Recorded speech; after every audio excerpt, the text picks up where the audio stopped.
The U.S. Senate Committee on Commerce, Science, and Transportation will come to order. Today we have the pleasure of hearing from the Department of Commerce Secretary Gina Raimondo about the department's budget request for fiscal year 2023. So welcome, Madam Secretary. Glad to have you here before the committee again. The committee's commerce statutory duty is to foster, promote, and develop foreign and domestic commerce, and the Secretary has been very busy doing that on many fronts. Today we'll hear about the President's budget request and obviously the various agencies within the Department of Commerce. I'd like to start with Noaa.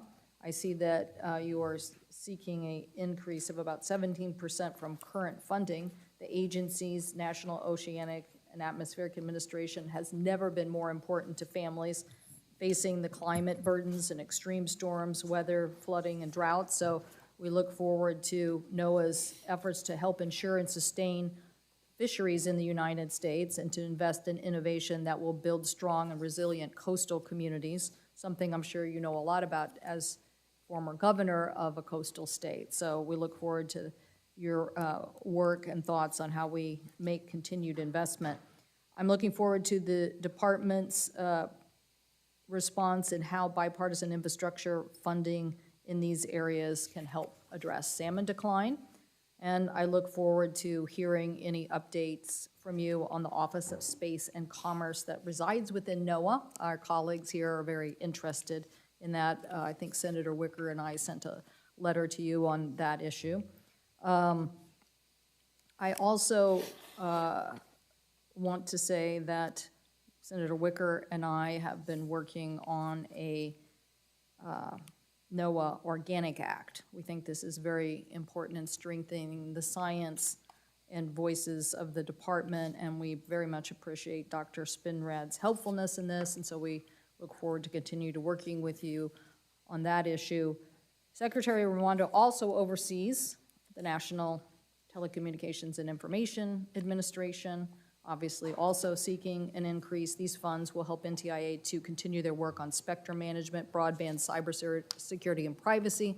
Also, another very important aspect of what our government is facing at this time, cybersecurity and the impacts of what we saw from Colonial Pipeline makes this investment very necessary. As our airwaves get more crowded and spectrum becomes scarcer, it's critical that NTIA ensure the process of sharing federal spectrum goes smoothly, and that includes working with various federal agencies like NASA and NOAA and FAA, along with the commercial interests. And obviously, broadband funding and equity, I'm sure will be an issue that comes up at today's hearing, given the bipartisan infrastructure investment and how we continue to move forward on deployment. But front and center in our minds in the United States Senate at this moment is how we get to conference on the U.S. Innovation and Competition Act and how we give you the tools to help us be more competitive in this economy of today. Obviously, this committee did good work more than a year ago to help give the department the ability to respond to and prevent and respond to supply chain problems and crises and competition. So these important issues and your budget builds on programs like the Manufacturing Extension Partnership Program, MIP, and programs that assist small and medium-sized manufacturers by supporting them on workforce training, supply chain resiliency, and technology development. And these issues, again, I'm glad to see the President's budget request in this area. Obviously, the agency, if the U.S. Innovation Competition Act would pass, would receive $52 billion in funding to help us with this chip supply chain shortage and issues. So we'll look forward to asking you questions about that and our competitiveness in this area. We had a hearing before we left for the recess with many of the manufacturers of silicon, of chip manufacturing in the United States, and they told us we didn't have time to wait. So I hope our colleagues will heed that and help us move forward. I think in February you issued a report, Information and Communications Technology Supply Chain, that revealed a lack of supply chain diversity and domestic production, and an underinvestment in our domestic workforce. So look forward to hearing how the budget will help us on that. So the current state of challenges facing us are many. We look forward to hearing your comments on that, and I'll turn it over to my colleague, Senator Wicker, for his opening statement. Thank you, Senator Cantwell. It's great to be back in here. Good to see Secretary Raimondo again. I'm going to put my whole statement in the record and just tell you what my statement was going to say. Appreciate you coming to Mississippi early on. Also, please tell Secretary Graves how much we appreciate his visit. My statement will indicate my support for funding increases for Manufacturing USA program, Manufacturing Extension Partnership, and of course the Minority Business Development Agency, which we intend to utilize quite effectively in Mississippi. The chair is correct that we eagerly await the final passage of USICA. I do believe in the end it will greatly resemble the product that Senator Cantwell and I have worked on. And again, we want to hear today about plans to distribute over $40 billion in broadband build-out, most important to states like mine in the great heartland of America. I also look forward to hearing about Spectrum Coordination Initiative, the Transatlantic Data Privacy Framework. As the chair says, the Office of Space Commerce. And then, if I can take a deep breath and say, no hearing with Commerce would be complete without a mention of Red Snapper.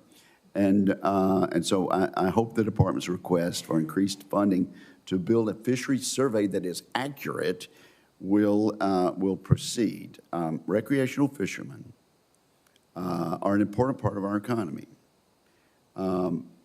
They should not be unfairly penalized for inaccurate federal data.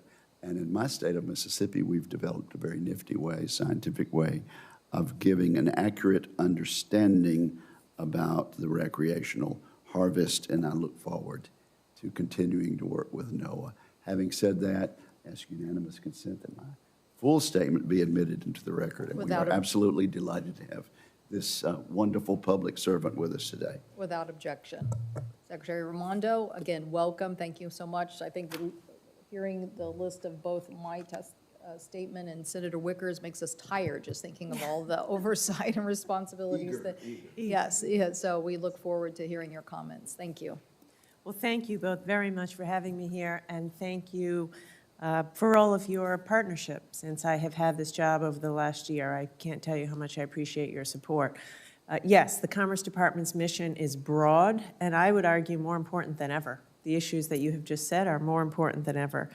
So permit me, please, to go through the 6 key areas that we are asking for additional funding, where the President's budget asks for additional funding.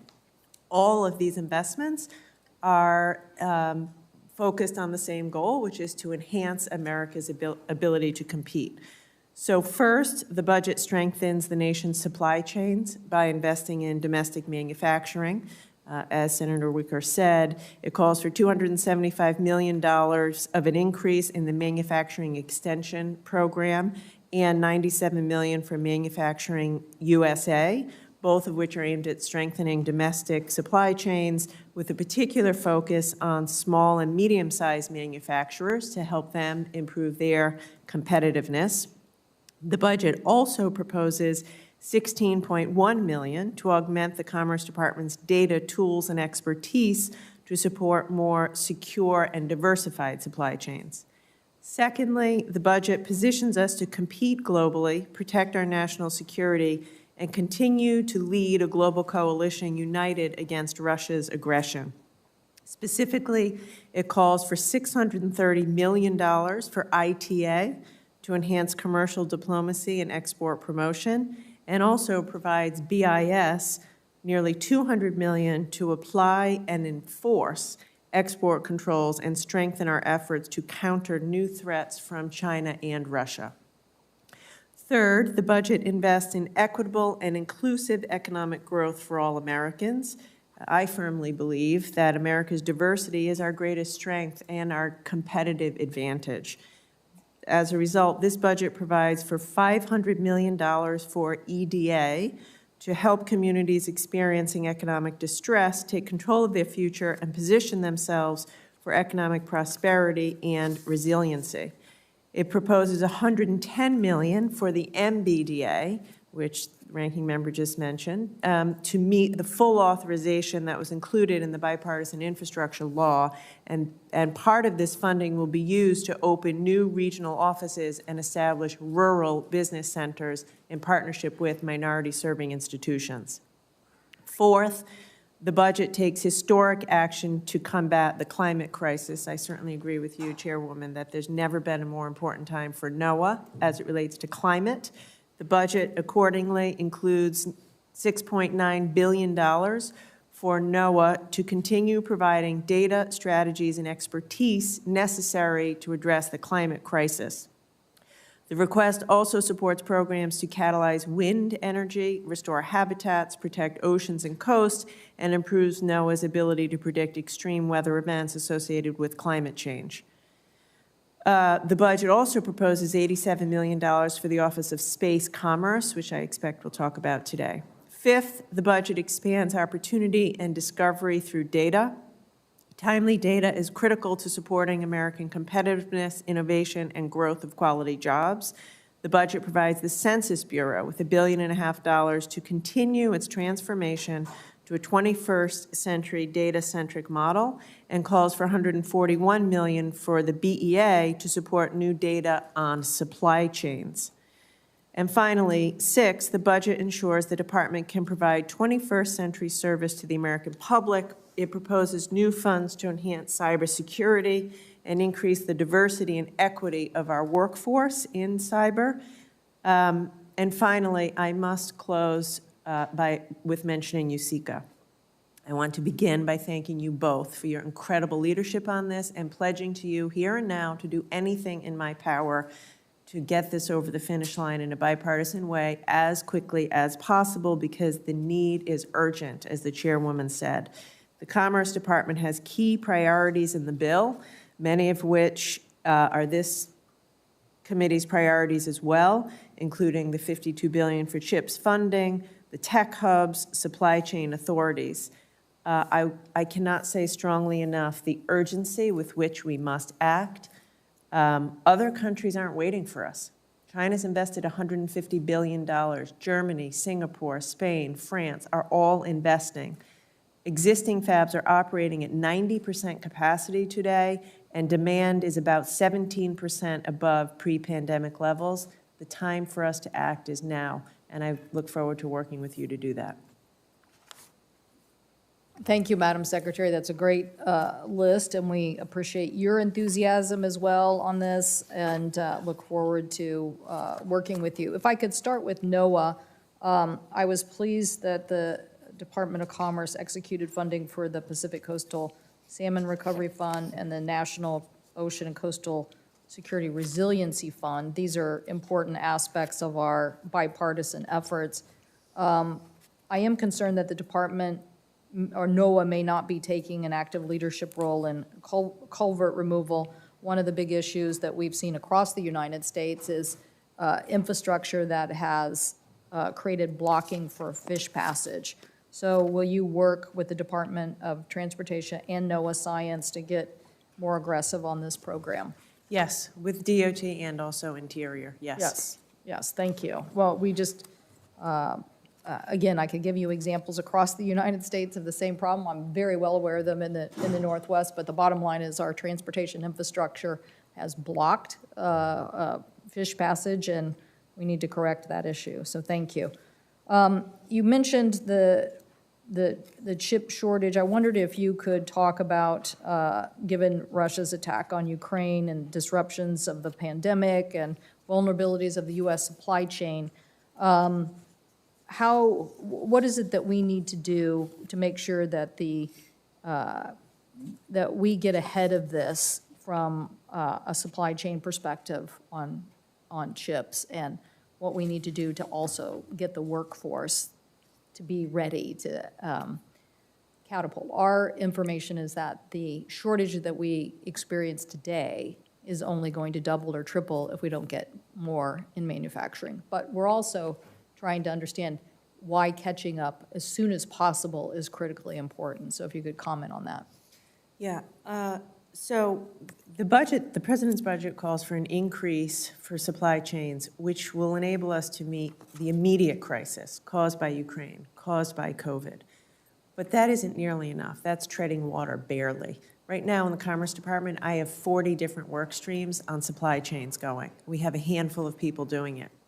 Other countries have 5 or 10 times as many people doing supply chain work. What we really need is what USICA provides for, which is an ongoing, robust supply chain management infrastructure in the federal government. So we can do constant, continuous mapping and monitoring, data analytics, stakeholder engagement, predicting bottlenecks. Like, the reason we're in this mess is because we haven't been doing that.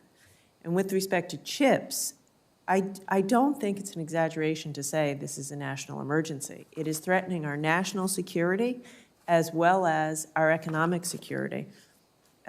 We did a RFI. Over 150 semiconductor supply chain companies responded. They're operating at their max capacity. The average consuming industry has fewer than 5 days of inventory. I hear it every day. Medical equipment manufacturers, military, I've been talking to all the defense contractors. Their bottleneck, the rate limiting factor is chips.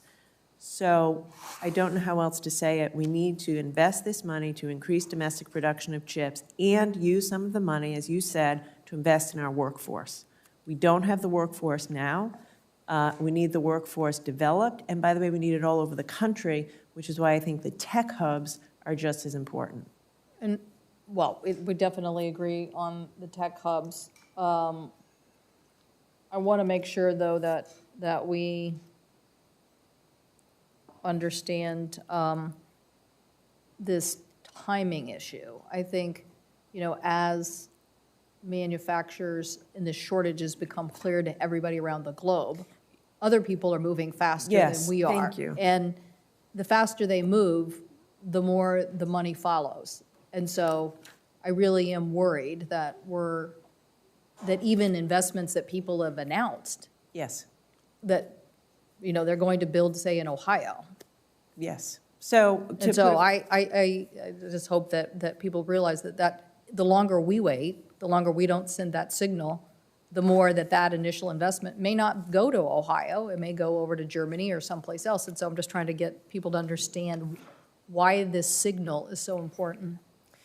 Thank you for putting a fine point on it. You're exactly right. So as you say, Germany, Singapore, Spain, France, obviously China, are all right now, wooing Intel, Micron, Texas Instruments, all of our companies to set up facilities in their countries.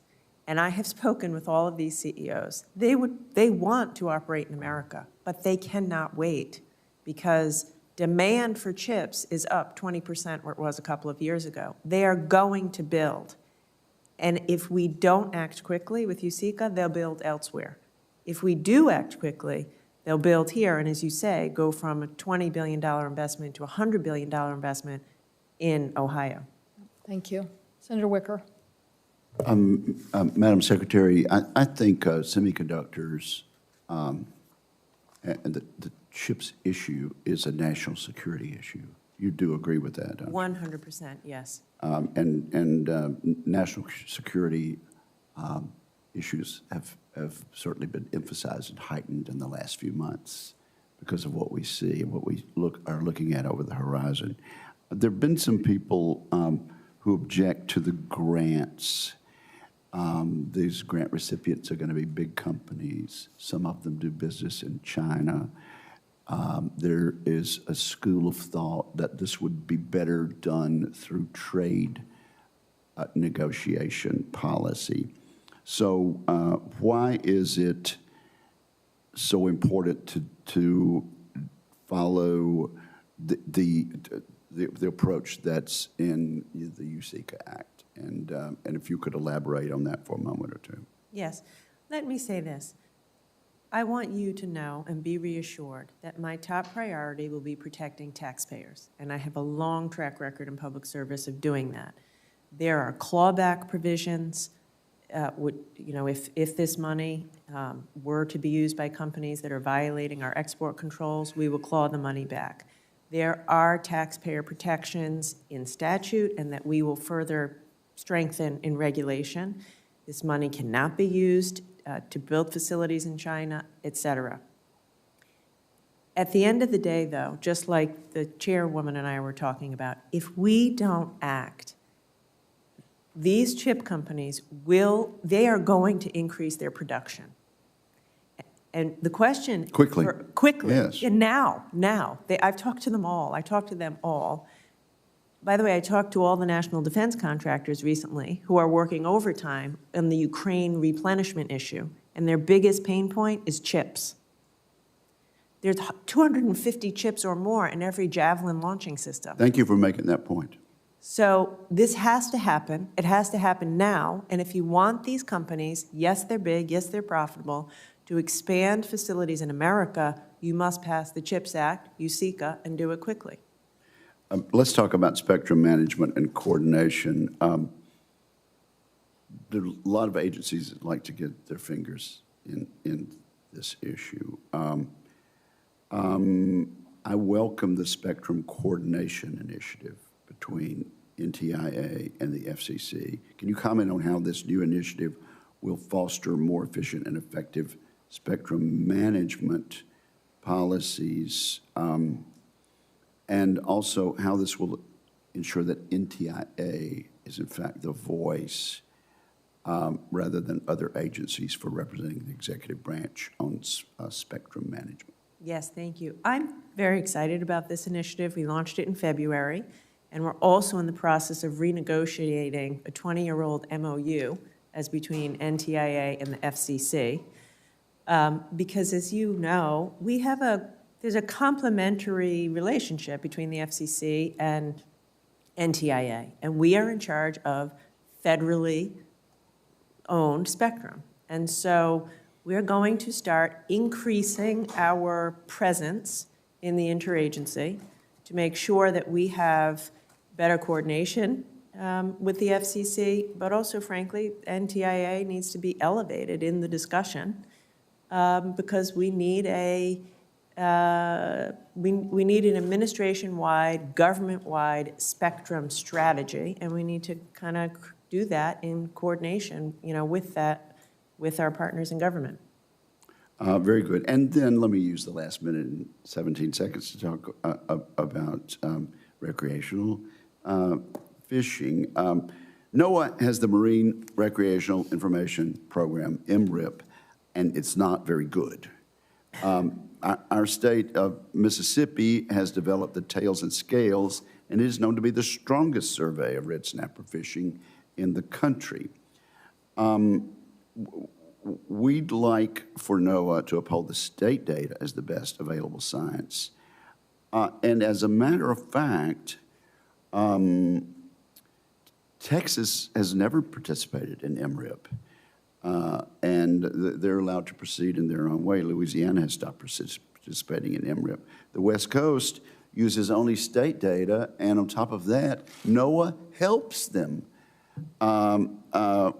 manage their state data. So, will you work with me to help Mississippi and other states transition away from this very flawed MRIP toward a state managed survey system like the West Coast has, and to a system like Tails and Scales, which is in fact better? It's a leading question. Yeah. I shouldn't laugh. The answer is yes, and I know how important this is to you and your state. I've enjoyed visiting your state. I have a bit of good news, which is that NOAA is going to be releasing a proposed rule soon, which is going to increase the catch limits for 2023, and we have an initiative underway right now to do a better job of reconciling the state with the federal surveys. I know we have room to go, but I think we've made progress since I've been here, and we'll stay on it. Perhaps a step in the right direction. Thank you. Thank you. Further to go. Thank you. Well, Further to go. Fair I enough. definitely proposed as part of Build Back Better a major investment in stock assessment, because you can't do any management if you don't have the stock assessment. So we'll keep working on I'm with this. you. Senator Klobuchar joining us online. Thank you. Thank you.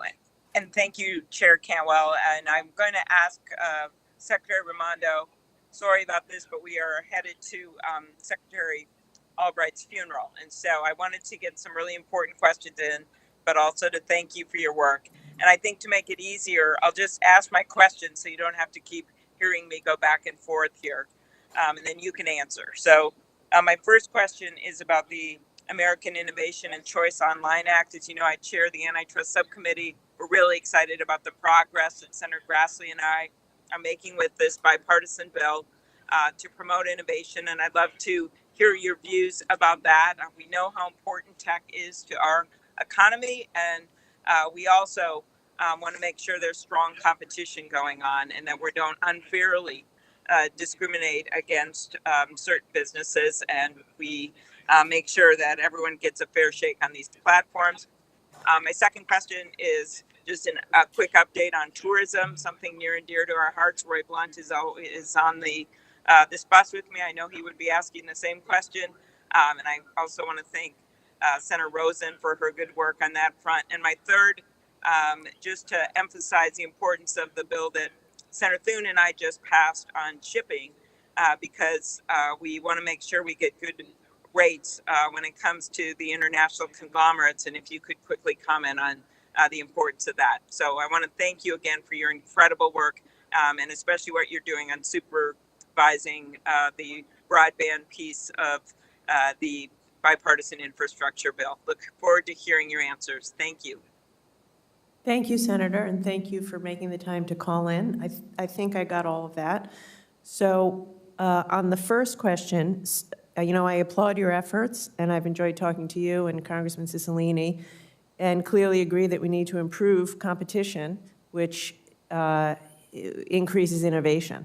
And last month, the DOJ released a views letter on behalf of the administration in support of the American Innovation and Choice Online Act, and the department and I, certainly support that and concur with, the aim of the legislation and the views expressed in that views letter. Your second question, as I heard it, related to tourism, and I think the Brand USA. I want to thank this committee and Congress for the work you've done to provide the $250 million for Brand USA. I cannot underscore enough how important that is. I don't have to tell you, and you, Senator Klobuchar, the travel and tourism industry is still struggling. There's still about 1.5 million fewer jobs in travel and tourism today than pre-pandemic, and particularly business travel and international travel have absolutely not recovered. So we have moved quickly to get $500 million already out the door from the ARP money. We have another NOFOs for another $250 million on the street now. But the Brand USA, and by the way, I should say, for the $250 million, we were 6 times oversubscribed. So again, we need this. We need to do this. And of course, I come from a state that's incredibly dependent on tourism for jobs. So thank you for your support of Brand USA. We need it, and we've got to get 1.5 million people back to work who are still out of work. And then the last question on shipping, this is obviously more in Secretary Buttigieg's lane, but certainly your legislation is something that we support. And as we deal with supply chain challenges, we have to look at there's no one silver bullet to supply chain. We have to parse it out, and shipping costs are a real problem now. And so I support legislation that is aimed at solving that problem. Well, thank you very much for the answers. Appreciate it. Thank you, Chair Cantwell, for accommodating this. Thank you. Yep. I have Senator Thune is next, but I don't know if he's available.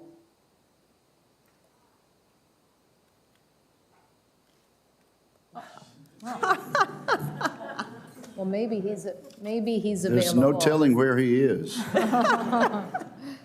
Senator Thune, I don't know if you want a minute to prepare or if you're ready to go. We would certainly accommodate you to ask your questions at this point in time.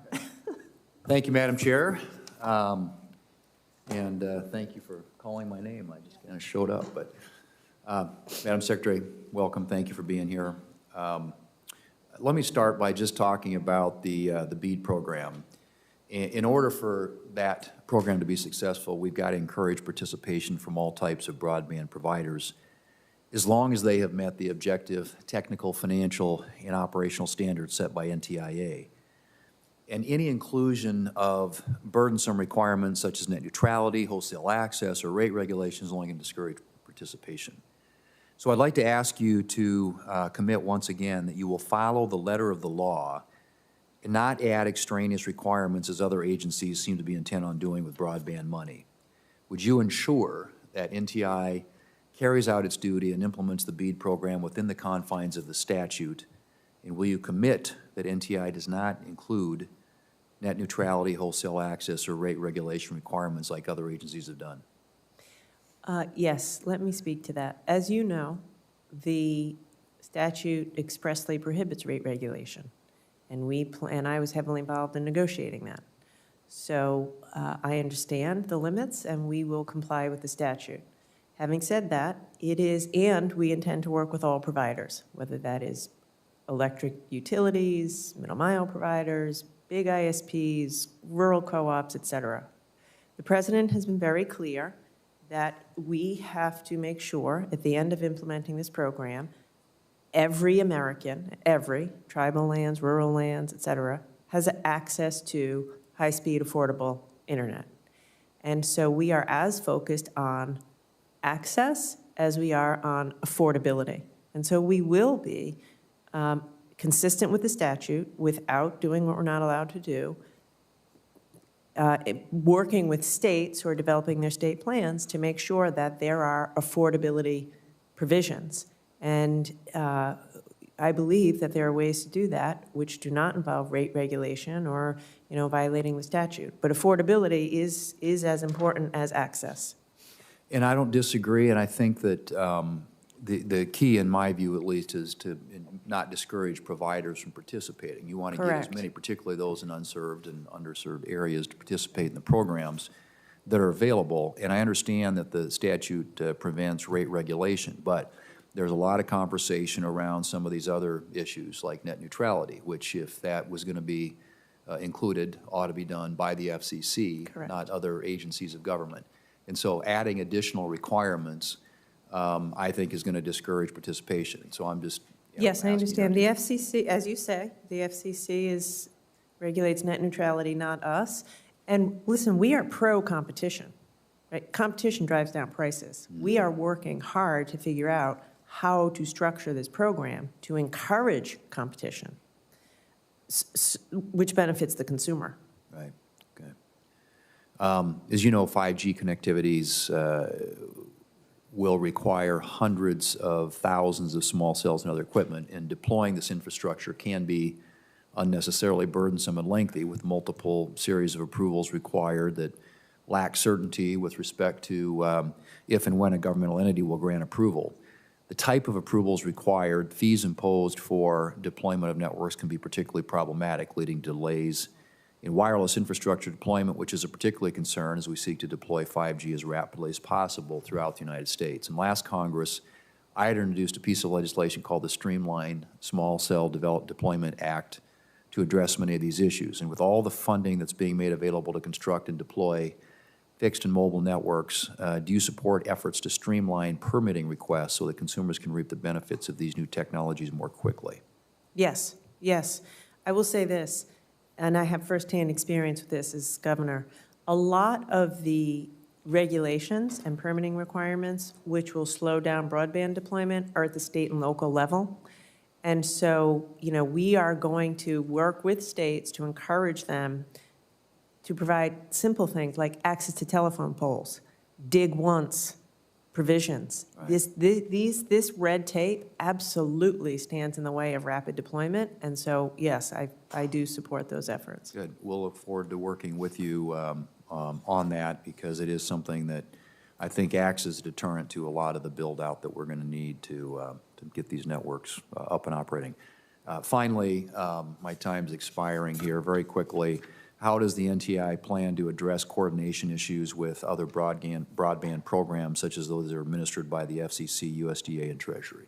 Yeah, so I would say, in my zero time, it is a challenge. We are on it. The President's appointed Mitch Landrieu to be the coordinator across all of the agencies, and I can assure you, we do meet regularly, myself with Secretary Vilsack and his team, Secretary Holland, and we are requiring in every state plan that they show us how they are planning to use in every state all of their federal money. So we're going to have it all in one place so we can see it, so we can try to coordinate. But I will grant you, it is a real challenge. Yeah.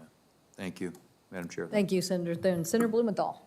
Thanks, Madam Chair. Thank you for being here today, and thanks for all your great work as Secretary of Commerce and as governor of our neighboring state. I want to pursue this line of questioning on the NTIA and the historic investment that our nation is making to broadband. NTIA is responsible for implementing this grant program, literally billions of dollars, a total of $65 billion will be given as part of this program, and I think we have an obligation to make sure that it provides for universal access, American manufacturing, high-quality jobs, and competition. Senator Markey and I wrote a letter to NTIA in March regarding the Broadband Equity Access and Deployment Program, and to just come right to the point, because I know you're familiar with it, we believe, and I think many of us do, that there is a clear need to require companies building new fiber networks with federal money to allow competitors wholesale access at reasonable cost. Otherwise, we're just going to subsidize a new set of monopolies in underserved or unserved areas where there is no competition now. I'm asking you for a commitment that you will impose standalone wholesale access requirements or incentives in the NTIA broadband grant program. Yeah, so as we just discussed, let me say this. We share totally your commitment to affordability, to competition, and to access. The requirement, I don't think, is something we can do because of the statute. Incentives are a different matter, and the way we are implementing this program, we are allowing for flexibility on a state-by-state basis. You know, it's very different in every state. So we are going to ask each state to provide us with a plan that we will have to approve that, to our satisfaction, provides for affordability. Wholesale is a way to do that. Also, we are crystal clear that every provider who accepts even a penny of federal money must provide a low-cost option. Well, let me just interrupt for a moment, because you give away the money, you set the rules and the conditions for how the money is used. Yes, the law may not enable you to impose new requirements, new rules that are unbased on the statute, but they do permit, and in our view, the spirit of the law is that you require that wholesale access be one of the criteria for providing these grants. I'm going to move on because maybe we can follow on other topics. This is complicated, and I'd like to pursue this conversation with you, but I think you understand Senator Markey and my position. I'm happy to follow up with you. Let me ask you about another proposal relating to big tech. Senator Klobuchar raised the Online Competition Protection Act that she has introduced, and I'm a co-sponsor of it, but the Kids Online Safety Act. really is the result of 5 hearings. The Subcommittee on Consumer Protection, which I chair, held those hearings, and we have bipartisan support for a measure that would give parents the tools and the means they need to protect their children from the toxic content driven by black box algorithms to them. I can give you more about the Kids Online Safety Act. I believe you're familiar with it. Will you support it? Yes, 100%. I would like to answer this first as a mother of 2 teenagers. I think this is long overdue legislation. The goals of your legislation are laudable, and as a Commerce Secretary, I feel equally strongly about it.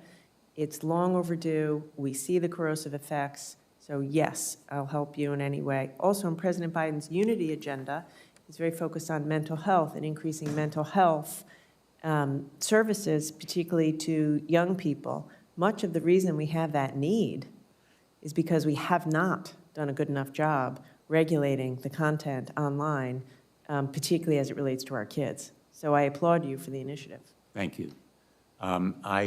My time has expired, but if we have a second round, I'd like to ask you about efforts by the Department of Commerce to crack down on Russia's use of our technology.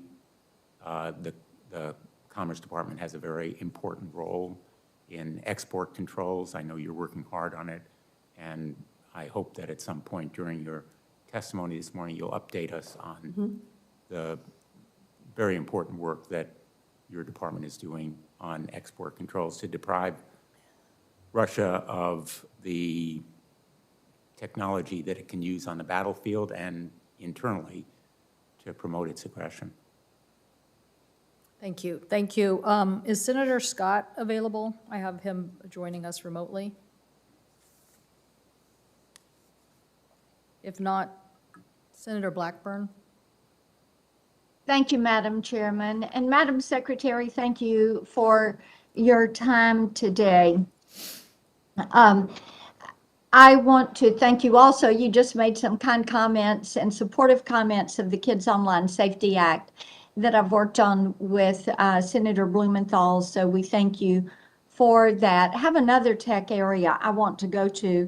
The administration and the EU announced that they had reached a deal on the transatlantic data privacy framework, pardon me, and the information put out by the White House on this said that there were further pieces of the framework that were going to need to be adopted by both sides, and more information was going to be forthcoming. And then the EU is also moving forward with rules for data use by connected devices and services, and these rules would restrict data transfers to certain countries. So I'd like to hear from you, when do you expect the transatlantic data privacy framework to go into effect, and when are we going to get the details for this? When are businesses going to know what those details are, and what guidelines and guidance is available for companies who want to engage in cross-border data transactions now before the framework goes into place? Okay, thank you, Senator, for your excellent question. So I will say first, we sat at the table for a year in order to reach this historic agreement. And I was very involved in that negotiation and very excited to announce that we came to terms with the EU. And I know this is very important to Chair Cantwell. I mean, the truth of it is we share the same privacy values as the EU, and we ought to be able to have come to an agreement. So we came to an agreement in principle, and the next step is that we will codify that in an executive order, and then we will wait for an adequacy decision from the EU. And we are working furiously on that. I think it'll be, very soon before you see the executive order, and then, as I say, we'll have to wait for the European Court to give us an adequacy decision. In terms of what companies can expect now, there really isn't any more information that we can put out now. other than to say that for companies, many of whom I've heard from, especially small companies, they are breathing a sigh of relief to know that we will have a framework which will be, a measure of certainty for all of these companies. So the next step is an EO, which I expect will be forthcoming very soon. Okay, thank you for that. Let me move on to the Mobile Now Act and that implementation. You had requested in your budget $9 million for the NTIA for spectrum management. And Mobile Now has directed the NTIA to make an additional 255 megahertz of spectrum available for commercial services by 2022. So do you think you're going to be able to meet that mandate, and how are you moving forward with that plan to incentivize federal agencies to relinquish or share spectrum with commercial entities? Yes, thank you for the question. Senator, I will get back to you with the exact answer as to when we think we'll be able to meet the requirement. I'll make sure my staff follows up.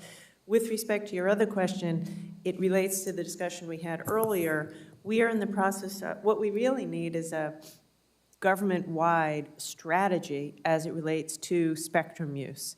And my own view is we have to be more, we at NTIA have to be more aggressive at that table, and we have to have more creative uses of, for example, spectrum sharing. So instead of taking this in a piecemeal fashion, we are endeavoring to work with the FCC to have a nationwide strategy, including, freeing up more spectrum, which propels innovation, right? Like fundamentally, the reason we need to free up more spectrum is because whether it's, cloud computing, artificial intelligence, quantum, any wireless innovation requires more spectrum, and we want to be able to compete with China and every other global economy. Well, the last time I looked, any type of audit on a national spectrum strategy, we had a report in 2020 and we've had nothing since. So I appreciate your bringing that up. I do have a supply chain question, Madam Chairman. I will submit that for the record. Thank you. Thank you. Senator Peters, are you available? Or Senator Tester? If not, Senator Young, are you available? If not, Senator Fisher. Thank you, Madam Chairman, and thank you to my colleagues for not being available. Thank you for being here, Madam Secretary. It is nice to see you. Following passage of the Bipartisan Infrastructure Law, today's hearing is an important opportunity to talk with you about the funding that NTIA will be distributing for broadband deployment. As part of that law, I added an amendment to establish a broadband deployment locations map. This mapping tool will create more oversight so that government-funded broadband projects can be looked at clearly in one place. The amendment passed unanimously, showing lawmakers are united in their desire to avoid overbuilding and ensure transparency in broadband funding. But the success of this mapping tool will hinge on cooperation with the FCC from all federal agencies that provide funding for broadband deployment. In March, Senator Cortez Masto joined me in writing to agencies, including NTIA, to check up on the progress that has been made so far. Though I did hear back from the FCC by the date requested, I still have not heard back from NTIA. Do you know the status of the agency's response to that letter that we sent? I do not, and I apologize that we didn't make the deadline, and I'll look into it and get back to you right away. Okay. I can tell you we are collaborating very closely with the FCC. In fact, Alan Davidson, who runs NTIA, has a weekly meeting with the chairwoman, and we are coordinating with them. The maps are critical, and we're not going to let the money go out the door until we have the maps. And precisely, especially in a state like yours, they're incredibly important. So I support the spirit of the effort fully, and I'll get you a better answer. Great. Your question. I appreciate that. Thank you. I know how important it is to have that cooperation so that all the different players in this can uphold their responsibilities under the law. We want to make sure that we can maximize the broadband infrastructure funding so that all Americans can be reached by this.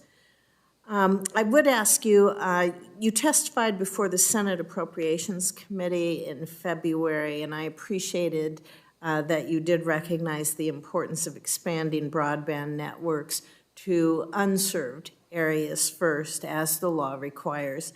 And I know there have been many comments on this, but I don't think it can be understated.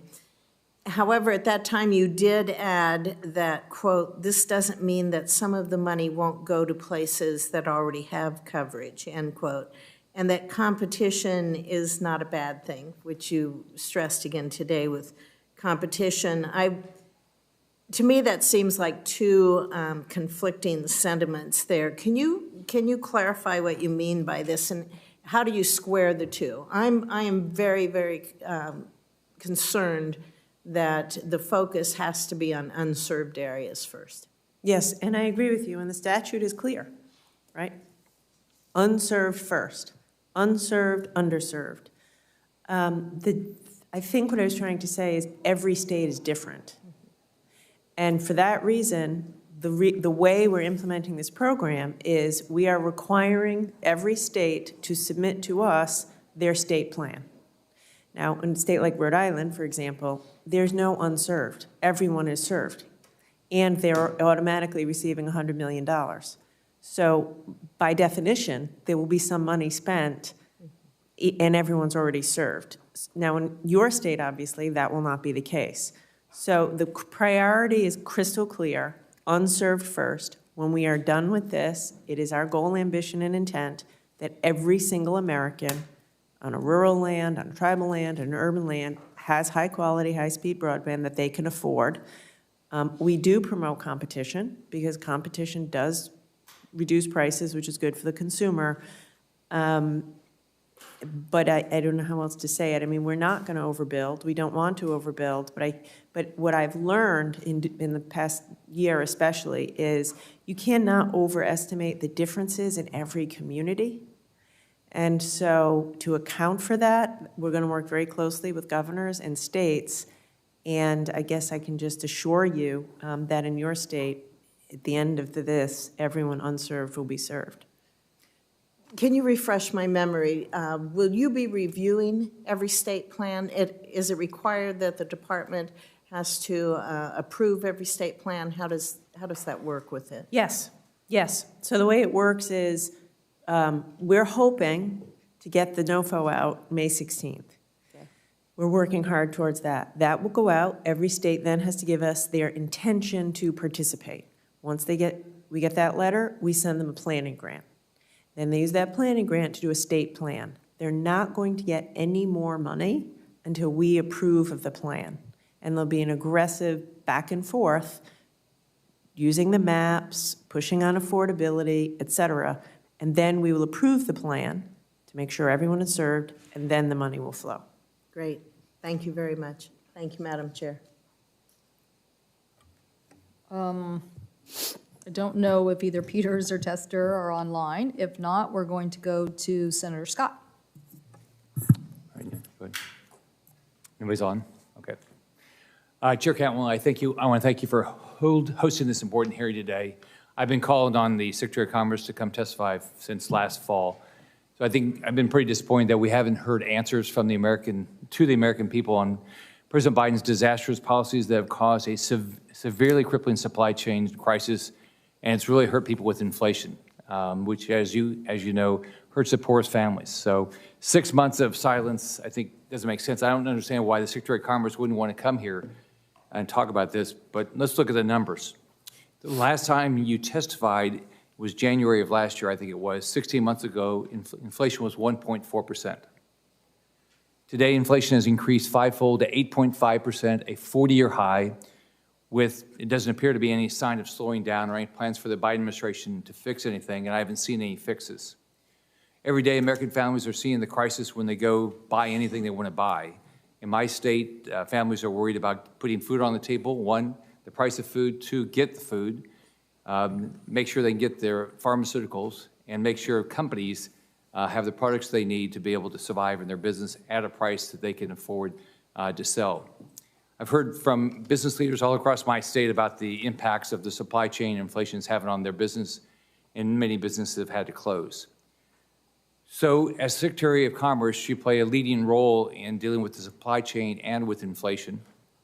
As far as I can tell, I haven't seen a plan that's come out of the Commerce Department of how you're going to deal with this either supply chain crisis or the unbelievable inflation we're seeing now. I think about when I was governor of Florida, we had hurricanes. You were the governor. When you have a problem, you have to get everybody together and you have to solve it. And I just haven't seen that out of the either Commerce or Homeland Security. There was a report in February that there was a supply chain report come out of Commerce and DHS, and it had a lot of things about spending more money. I've never seen that spending more money ever reduced inflation. So I guess here's my questions.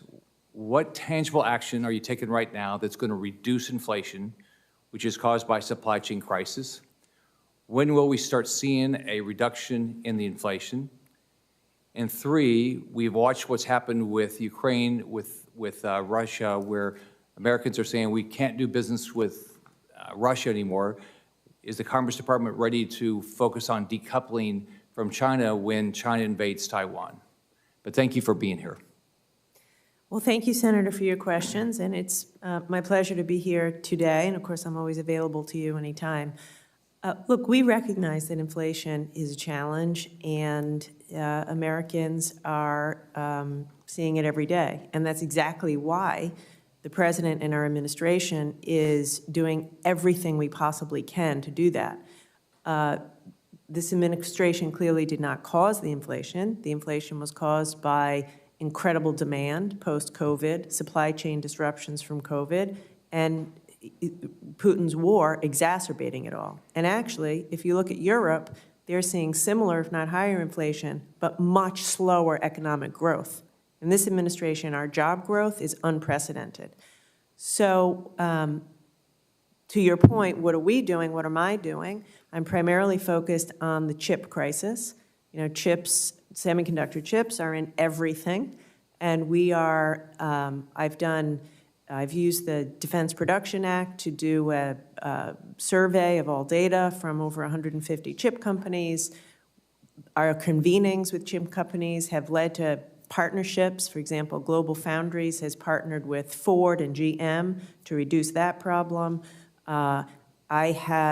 We've set up an early alert system so that if there's a semiconductor packaging factory that goes down in Malaysia, they can let the Commerce Department know. Commerce set that up and runs that.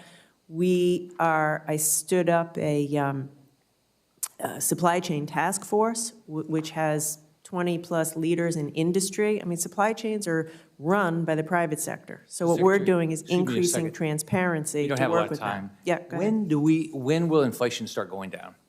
Well, that would be a question for Chairman Powell. As you know, the Fed handles monetary policy and has the biggest tools around that. And he has indicated he's going to start to take action. So I think,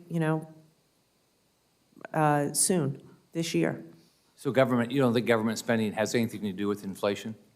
And permitting and regulatory environment has anything to do with inflation? It's all what the Federal Reserve does?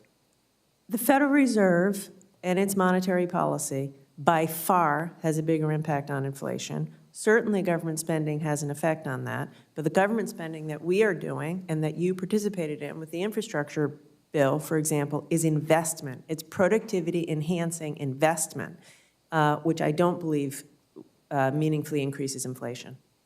Thank you, Chair. Thank you. Senator Markey. Thank you, Madam Chair.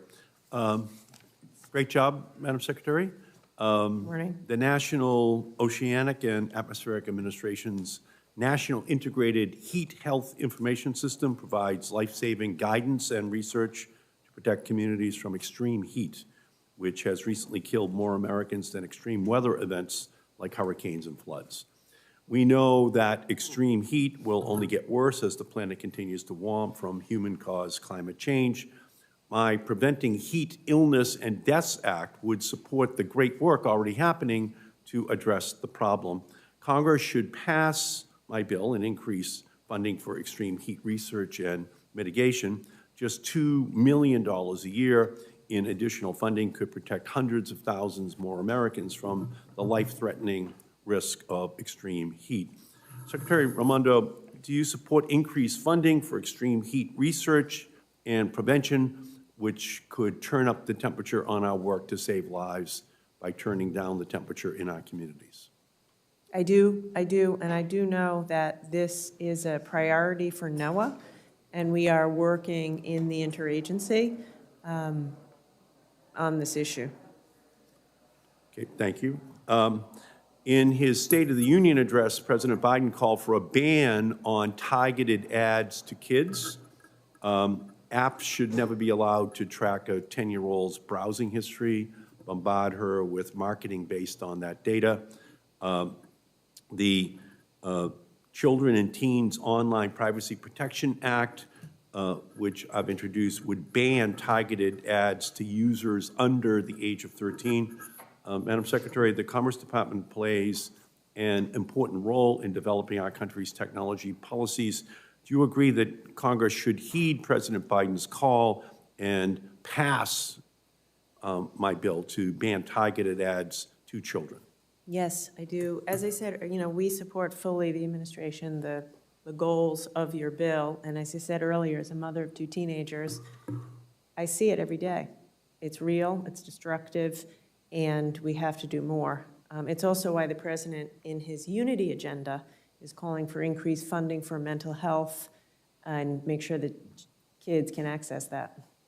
Yeah, what I'm becoming increasingly concerned about is that we're just falling further and further behind the European Union in terms of its response to the impact which the internet, social media have upon the children in our country. And increasingly, we just have second-rate protections for the children in our country, and it's just a further example of how the Europeans look at it in its totality. Yes, the internet provides enormous economic opportunities on the one hand, but on the other hand, there is a Dickensian negative impact that it simultaneously is having, especially on the children in our country.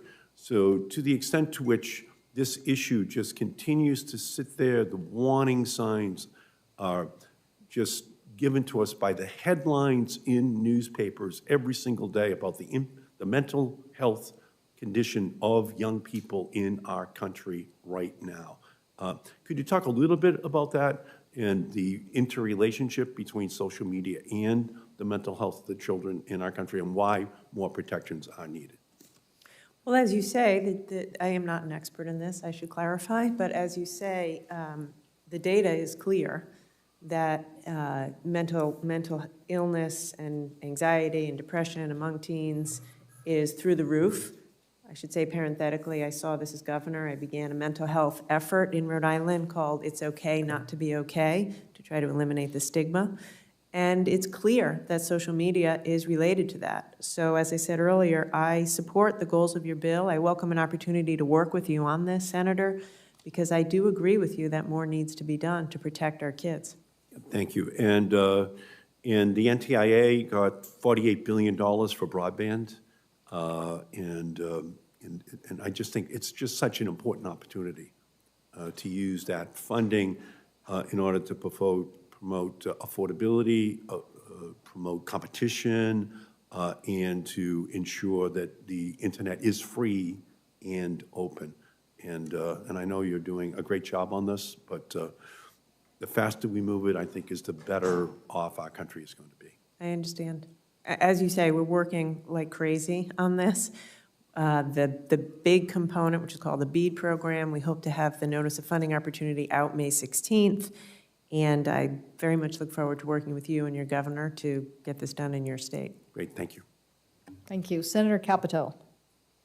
Thank you, Madam Chair, and thank you for being here with us, Madam Secretary. Really appreciate it. You know my great interest on the broadband deployment. We've talked about this several times.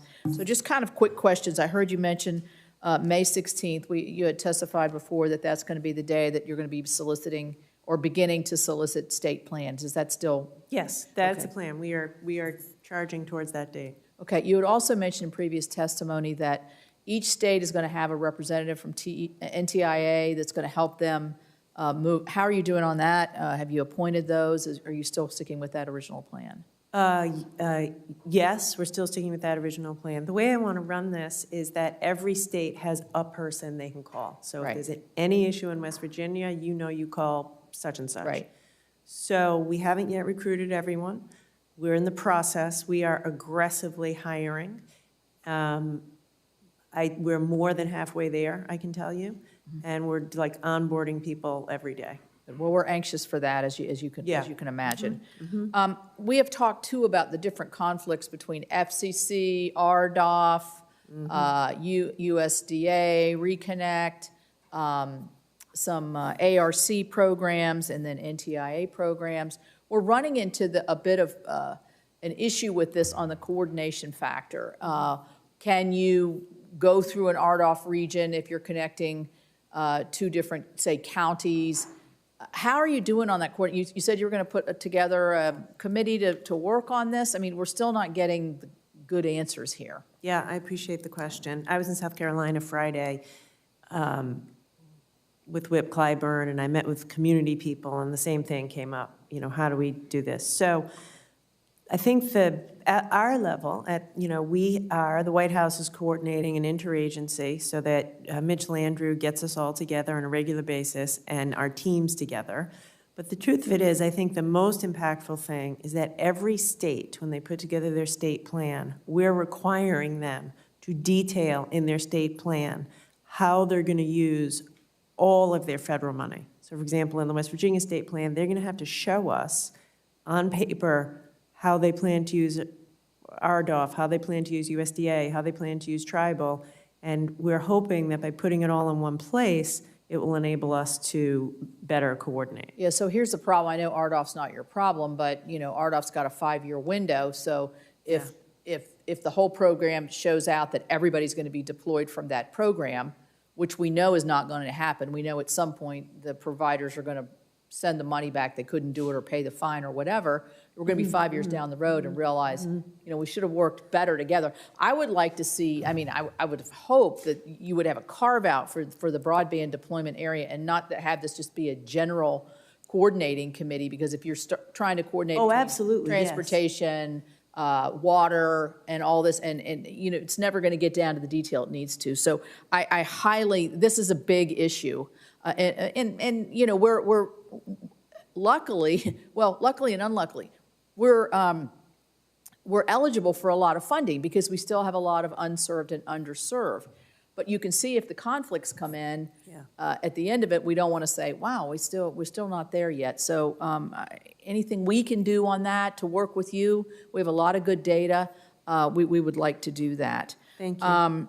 Inflation of prices, what kind of impact is that going to have on the ability to deploy? What are you seeing there? Because I'm hearing this everywhere. Yeah, so by the way, on the first thing, I should have clarified, these are broadband-specific meetings that we have, just broadband. Secondly, listen, I agree with you. It's among the greatest challenges of this, and I think there's no one answer. It's constant, obsessive communication, collaboration, and working with the team. So I'll follow up with you. We need to increase domestic supply. Like the bottom, and I am working with domestic producers of fiber and cable. We need to increase domestic supply. That is the way. To get the price down. Yes, exactly. Yeah, sorry, right. The demand. Listen, this is economics 101. Because we're spending all this money for broadband deployment, demand is going to be higher for all of this equipment, and so we need to increase supply. And there are Buy American provisions in the statute. So I am working very aggressively with. There's only one. Corning is the one producer in the U.S., And we're meeting with them and with the ISPs to try to use the occasion of this increased demand to get them to increase domestic supply, so we create jobs and prices don't go up. Well, the good news for us on Corning is they have a great legacy in the state of West Virginia where they were in the glass-making business, so we will follow up with them. Maybe get more jobs out of this That- and lower prices. That would be good. I do have a question on EDA, but I'll submit that for the record, and thank you. Thank you, Senator Capito. Senator Tester. Yeah, thank you, Madam Chair, and I want to thank Secretary Armando for being here today. Look, the pandemic has shown us that internet access is essential to everyday life. Internet connectivity has always been a major challenge in rural states like Montana. According to many of the surveys that are out there and the reports, Montana is consistently dead last or almost dead last out of the 50 states in terms of internet service. Hundreds of thousands of Montanans still lack reliable and affordable access to the internet in the year of 2022. As you are well aware, the bipartisan infrastructure package that I led with my colleagues is bringing about $65 billion to states to close the digital divide. This infrastructure package tasks NTIA with distributing the majority of that funding, nearly $50 billion in broadband grants to states so that they can finally meet internet access in unserved areas like rural and frontier communities. We are literally at a pivotal moment in time. We need to get this right. I want to make sure that NTA has the resources to get this funding out the door in time, in a timely and efficient manner to close the digital divide, particularly in rural states like mine. So Secretary Armando, does NTIA have the resources it needs to get the job done? Yes, I believe we do. Thank you for your leadership in passing the bipartisan infrastructure law. Resources are not our challenge right now. The discussion I just had with Senator Capito, this is an enormous lift. It's a coordination lift. What I can use from members of Congress is like information from the ground. Work with us, work with your governor, help us to coordinate this on the ground so that we are effective. So can you tell me how NTIA is ramping up? How is the agency staffing up, structuring its teams to effectively engage with what you said, each state with tailored assistance? Yeah, thank you. So we're in the process of hiring over 100 people. We have already onboarded dozens of people. We are planning to have a core team kind of at headquarters to do outreach, which is a huge piece of this, the outreach and stakeholder engagement. I think this is going to rise and fall based upon the quality of our stakeholder engagement. So we have a lot of people doing that. We plan to have a single point person for every state so that we can, have that coordination. We're also adding technical expertise. If we're going to go toe-to-toe with providers and protect taxpayers, we need the best and the brightest who know telecom and broadband. So we're hiring technical expertise, we're hiring lawyers. And like I said, when it's all said and done, we're going to have to take on well over 100 people to get this done. Okay, so each state will have a point person. Will they be located in that state or somewhere else? Not that that's important if they have good broadband service. Most of them will not be in DC. They'll either be in your state or in that region. Okay, and when do you anticipate they will be available for the states to contact? I'll get back to you on when your region's person will be there, but these people are coming on a rolling basis. And right now, we're all hands on deck to get the NOFO out on May 16th.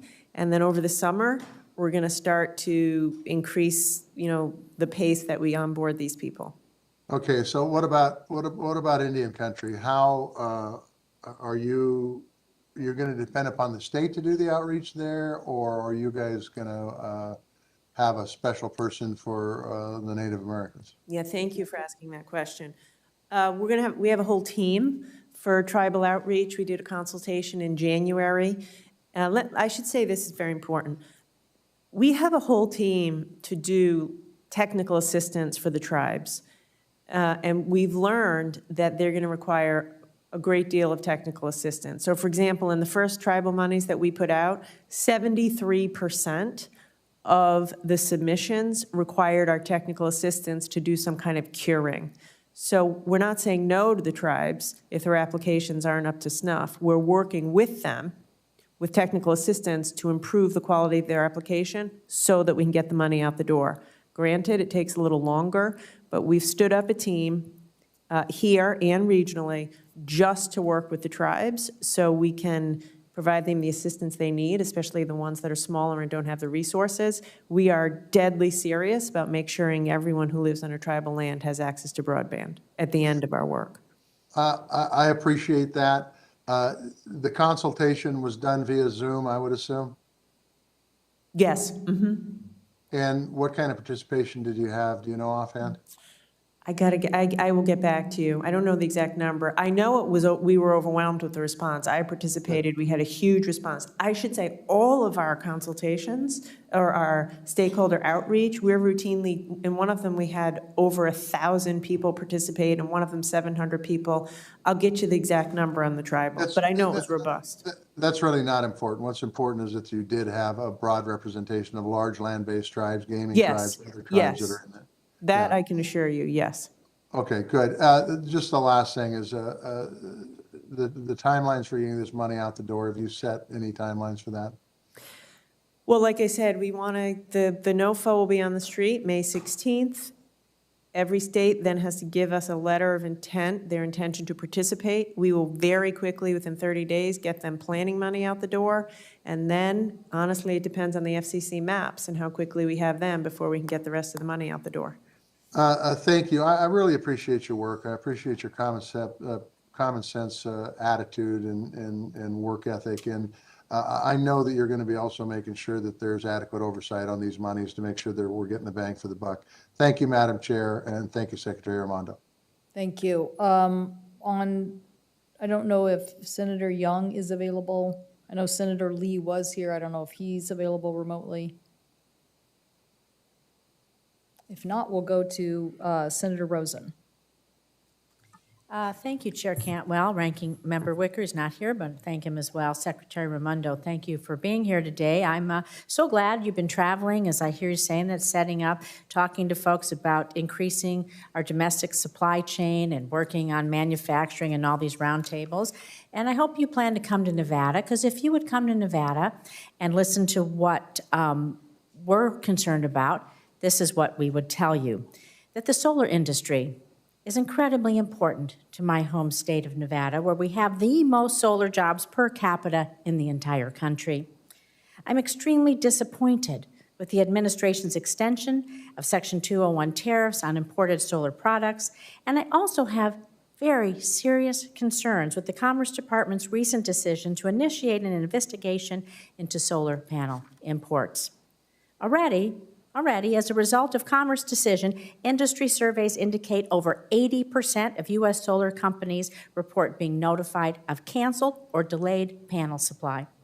Without a reliable and cost-effective source of panels, and I can tell you this is hitting New Mexico here, I have Senator Lujan next to me.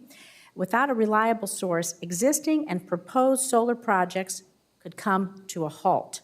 This will jeopardize tens of thousands of good-paying American solar jobs, could raise energy prices for consumers, and also undermines the administration's clean energy climate goals. So, Secretary Raimondo, I understand your department has until August 29th to make a preliminary determination on this inquiry. However, the investigation is already negatively impacting U.S. solar companies, and the longer the situation persists, the more severe the damage will be. Will you consider making an expedited preliminary determination in this matter? Yeah. Thank you for your question, Senator. You and I have talked about this. I share your concern. We haven't talked about this. But. Well, the issue generally, the issue generally, and you've expressed your concern to me about how important these solar jobs are. And of course, the administration is fully supportive of enhancing the solar industry and doing whatever we can to meet climate change. I have limited time. Will you commit to making an expedited preliminary determination? Here's what I will commit to. We're required by statute, my hands are very tied here. I'm required by statute to investigate a claim that companies operating in other countries are trying to circumvent the duties. And I'm required by statute to have a fulsome investigation. So what I will commit to you is moving as fast as possible, consistent with the statute, to conduct that investigation. I understand you need certainty, but I have to follow the statute. That's fine. Let me ask you the next question then, because there are constructive policy options to spur our domestic solar manufacturing industry other than imposing additional tariffs on U.S. companies. So can you tell me what steps the Commerce Department is taking to support? You're talking about increasing American manufacturing, helping our supply chain, creating jobs. If we lose these jobs, they won't come back. So what are you planning to help us do for domestic solar manufacturing in the next fiscal year? Yeah, a couple things. One, the budget calls for increased funding to NIST, and some of that money will be used for exactly this, research on solar capture, solar storing, solar None for manufacturing, as technology. far as you know? And then also, it calls for increased funding for MEPs, and there'll be a specific focus on clean energy, clean technology, and helping small clean tech companies in the MEP program, and also increases in supply chain. And we'll have a great focus on the solar supply chain if we are going to be successful in receiving the extra supply chain money. Well, these tariffs are hurting the supply chain. It's hurting the solar industry. I'm afraid it's not going to come back. But let me move quickly about travel and tourism. I'm going to submit this for the record, but we have our Omnibus Travel and Tourism Act with Ranking Member Scott. And I just thought if you had a few moments, you might talk about the importance of a coordinated whole-of-government approach to improving our global competitiveness for tourism domestically. Our omnibus would create an undersecretary in Department of Commerce to oversee domestic tourism, help us through the pandemic, and have a domestic strategy. Which I would support, and we're trying, like, even within commerce, I have increased coordination between EDA and ITA. We do need what you say, which is full coordination. As I said earlier, we're still 1.5 million jobs in travel and tourism below where we were pre-pandemic.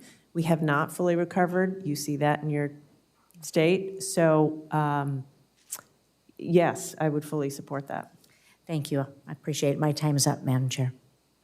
Thank you. I've called, but I'm not going to keep calling out other people unless I see them on the screen. So Senator Cruz would be next, followed by Senator Lujan. Thank you, Madam Chair. Madam Secretary, welcome. Morning. For a long time, I've been very concerned about the Biden administration's foreign policy. Foreign policy that consistently alienates our friends and shows weakness and appeasement to our enemies. Now, the Commerce Department, typically your mandate does not focus primarily on foreign policy. But I will say recently that has been less the case.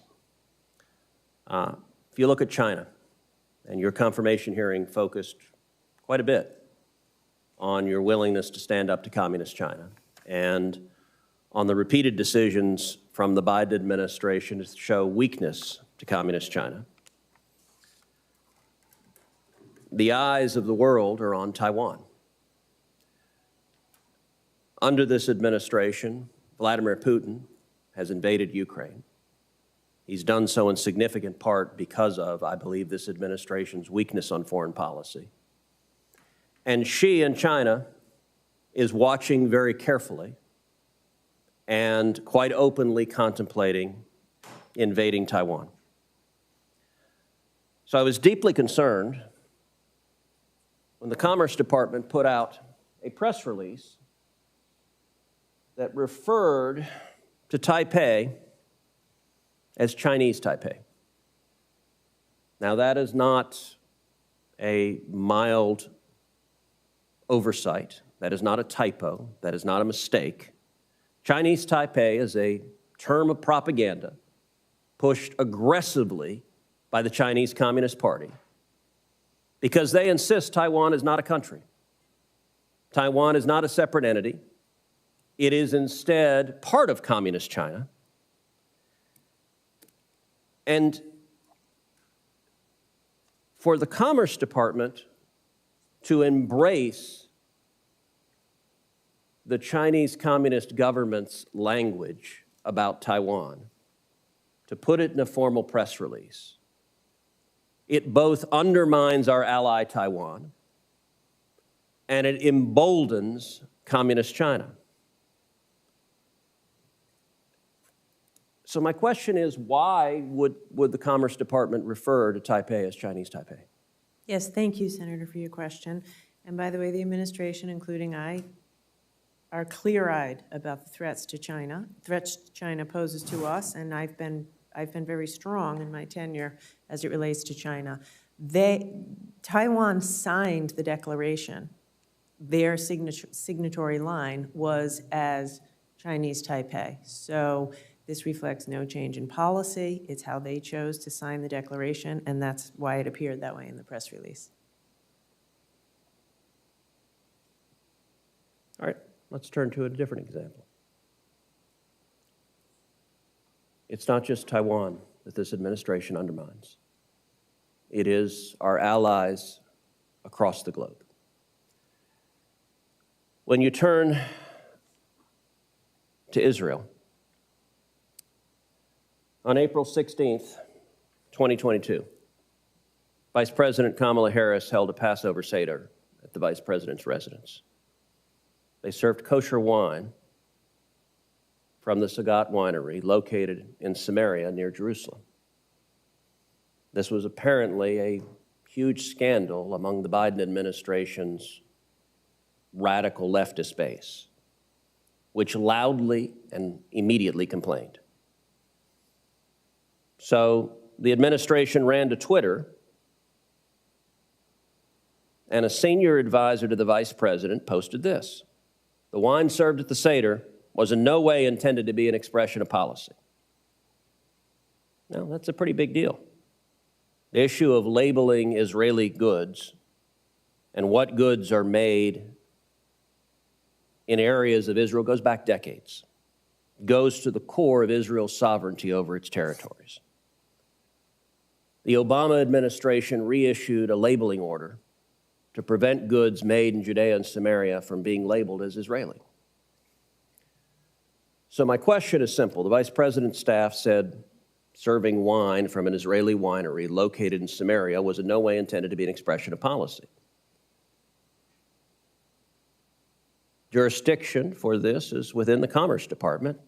What is the administration's policy with regards to the labeling and the import of goods from Israel and its territories?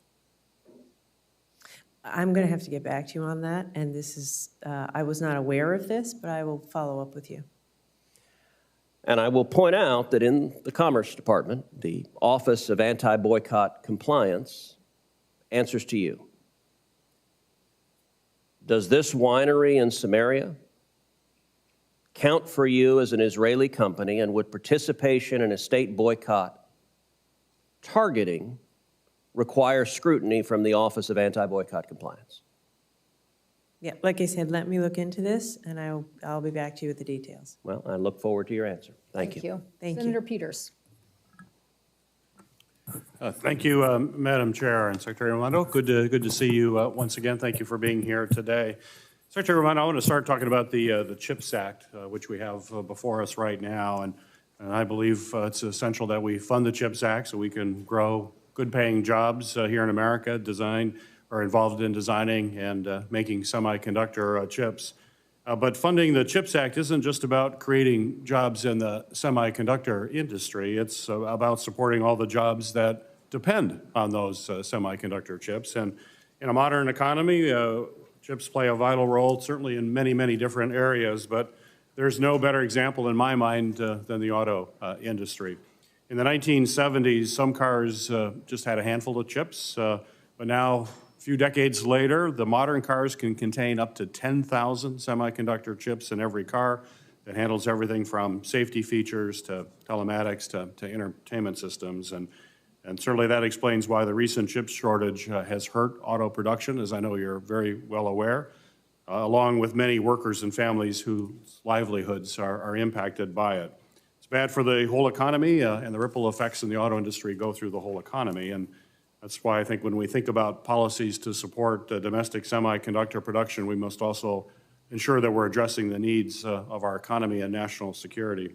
Senator Stabenow and I led legislation which has passed the Senate and the House to dedicate $2 billion in CHIPS Act incentives to boost domestic production of semiconductor chips required for auto productions, referred to as mature chips, the kinds of chips that are necessary for other manufacturers, not just auto industry, but things like washing machines and everyday appliances.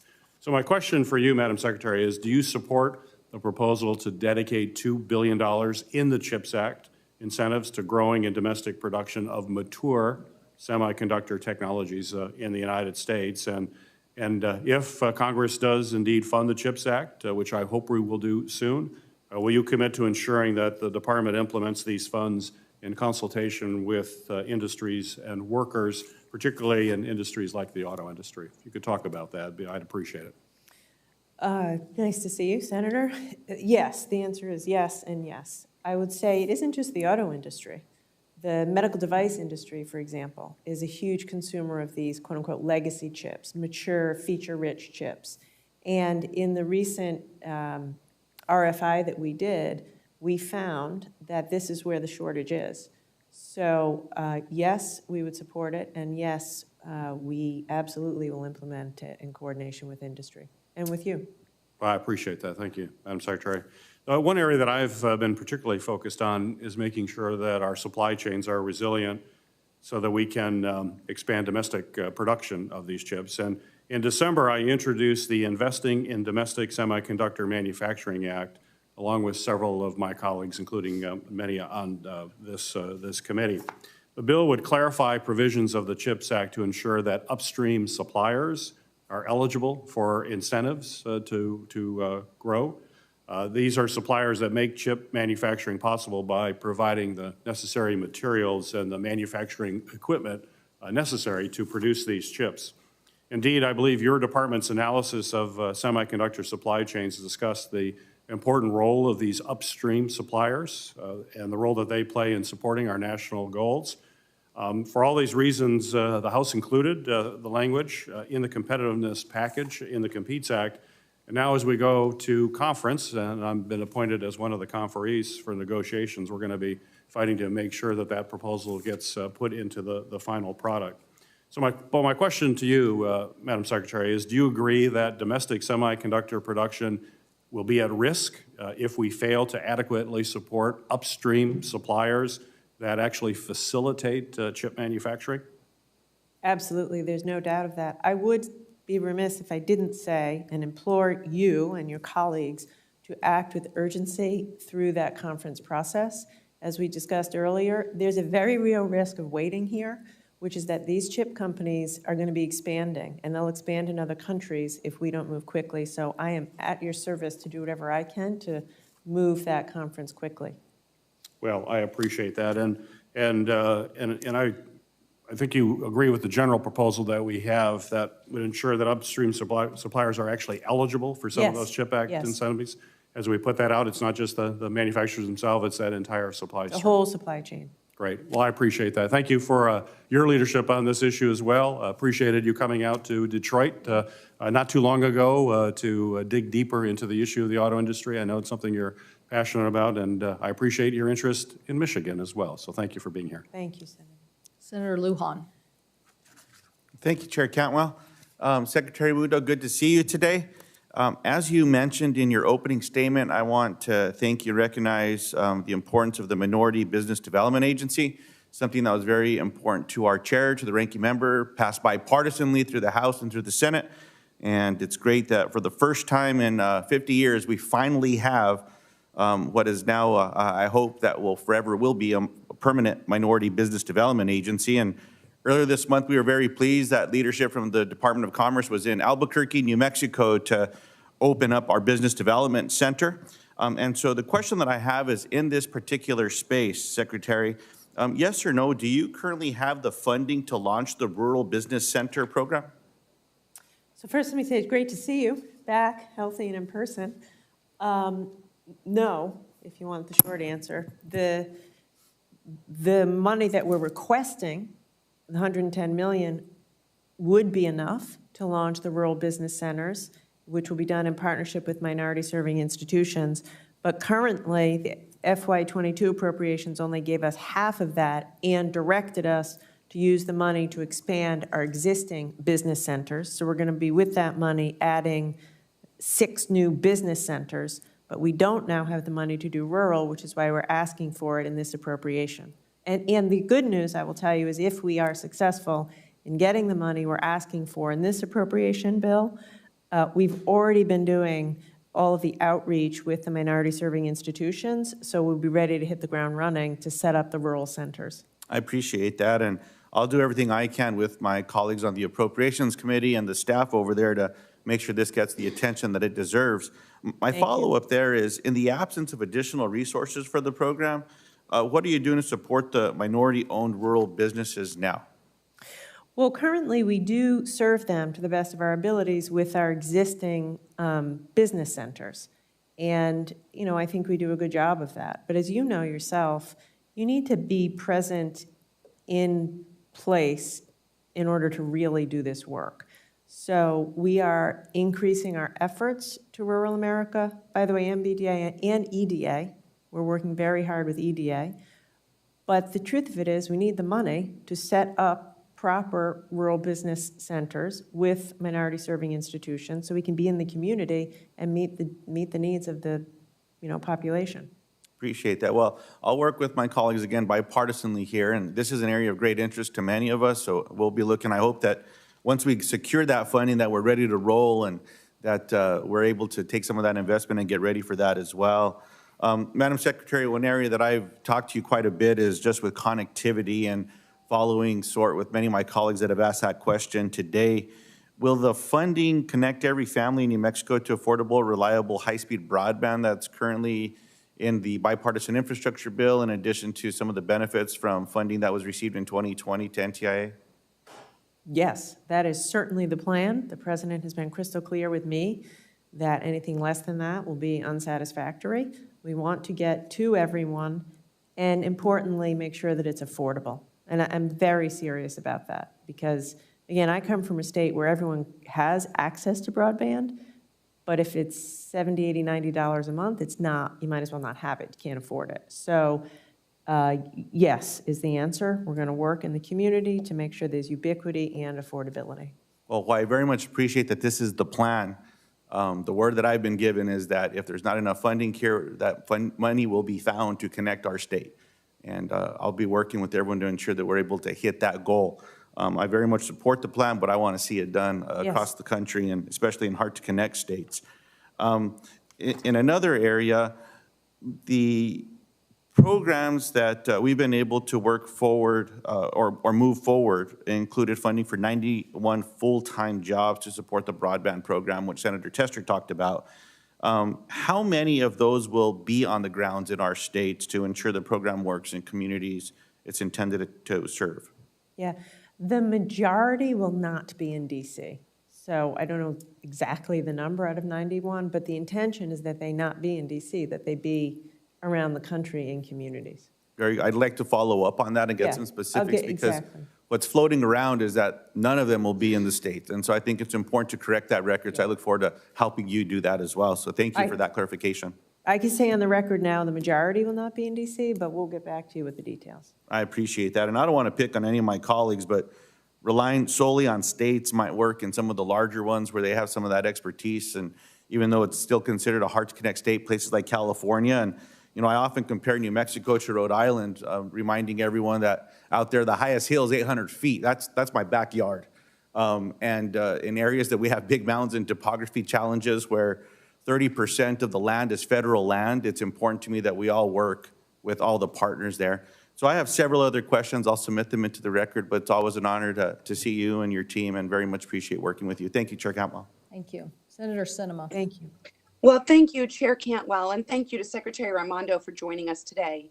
You know, the Department of Commerce has a crucial role to help Arizonans address the supply chain crisis support business growth, and create good-paying jobs.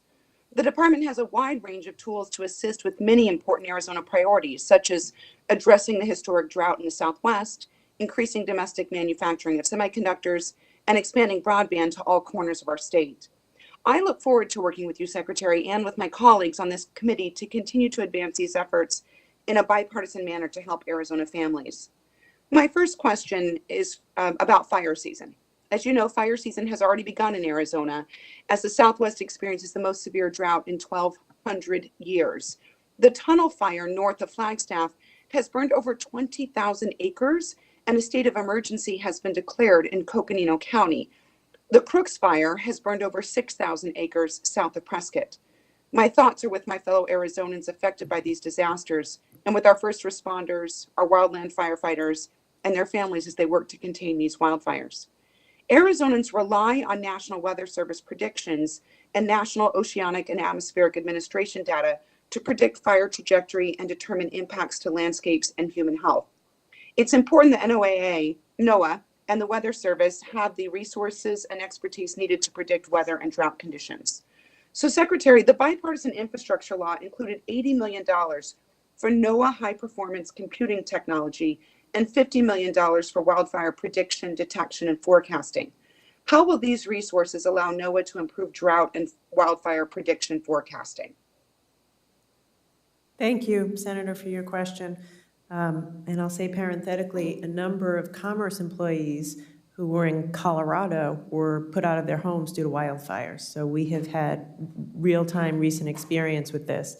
The President's budget, the 23 budget, includes increases, as you say, to help communities manage the impacts of drought. We will be investing the money in better data and forecasting models for wildfires. We're also expanding the work we do in communities. We're putting a greater effort into helping communities prepare their mitigation plans for wildfire, and primarily we're making big investments in the way we collect data and do forecasting for droughts so that it can be more sophisticated. And of course, there's the link between droughts and wildfires. The last thing I'll say is, in the budget, we are requesting additional funds to broaden tribal engagement on this issue of precipitation prediction to make sure that they are fully engaged in the work we're doing around droughts and wildfire prevention.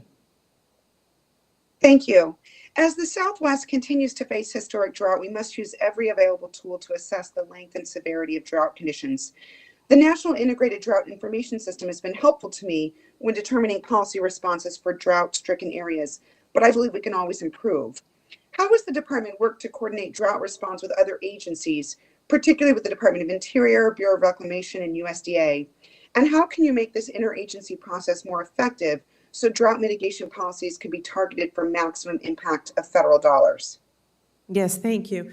So I will tell you, since I've been at this job for over a year, I'm constantly trying to find ways to make the interagency more effective and efficient. And I would welcome kind of following up with you on that. We are very focused on this. And again, in our Commerce family, like a dozen people were rendered homeless because of wildfires, which has given us a new sense of urgency. So NOAA is responsible for the data and the prediction analytics. And as I say, we're working with communities. We are working, I think, hand in glove with Interior, with USDA, trying to maximize the impact. But again, I would welcome any ideas that you have on how we could do an increasingly better job. Thank you, Secretary. You know, Arizona is a national leader in semiconductor manufacturing and in research development and innovation, including at our state universities. The semiconductor industry currently employs over 20,000 Arizonans. I was proud to be original co-sponsor of the Chips for America Act to restore America's leadership in semiconductor manufacturing, which is crucial for both our economic and national security. In response to the CHIPS Act, we've seen both Intel and TSMC announce significant investments in Arizona manufacturing. Now, the Senate passed its competition bill last May, and I look forward to Congress finishing its job and getting this competition bill to the President's desk with all the funding for CHIPS grant included. But all the stakeholders in Arizona, from our manufacturers and suppliers to our research universities, our local government leaders, are eager for this funding to flow. In anticipation of our competition bill becoming law, what is the department doing right now to prepare, and how long until this money will get out the door after passage? Yes, thank you, Senator, and thank you for your leadership on that. As you say, Arizona has a lot at stake here. I want to be crystal clear about this. We cannot do anything unless and until Congress passes the law, gets it to the president's desk.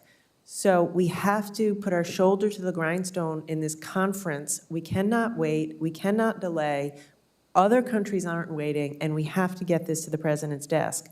For our part, we are already hard at work. We are doing a huge amount of stakeholder engagement. We've just recently issued a request for information from industry to try to learn where are the shortages, how can we work with them. We've created an internal organizational chart to know, where this will live, who we need to hire. We will be able to hit the ground running. Nothing's going to happen until Congress does its job and passes the bipartisan legislation. So I'll do anything I can to help with that. Thank you. Thank you, Madam Chair. Thank you. Senator Young. Good to see you, Secretary Raimondo. Hello. Thanks so much for your leadership. American leadership in science and technology, especially the emerging technologies that will dominate the 21st century, is vital to both the future of the American economy and to our competitiveness with China. I want to thank you for your significant efforts thus far to ensure that USICA advances through the process. It is now, as you say, it's Congress's job to do our work and get this legislation in a bipartisan fashion on the president's desk. One of my top priorities in USICA is the regional technology hubs. Can you discuss the importance of the regional tech hubs and the impact they'll have on non-coastal, non-traditional areas of the country? Yes, thank you, and thank you for your leadership and your spirit of cooperation on this. We talk all the time about chips, but the tech hubs are every bit as important, and they're designed to create, ecosystems of innovation in communities around the country that have been, overlooked. And for example, in the Midwest, there are fantastic research universities. I think Purdue just launched a whole new program for semiconductor master's programs. Right. So what we want to do is, in regions around the country, bring together research institutions with entrepreneurs, with companies, to take the great ideas coming out of the research institutions and translate them into products that we can make. I will say this. We need more fabs in America, no question about it. We need more semiconductor manufacturing capacity. That isn't nearly enough. That isn't nearly enough. We need to start increasing our innovation in all emerging technologies, in semiconductors, in design, in packaging, in energy efficiency.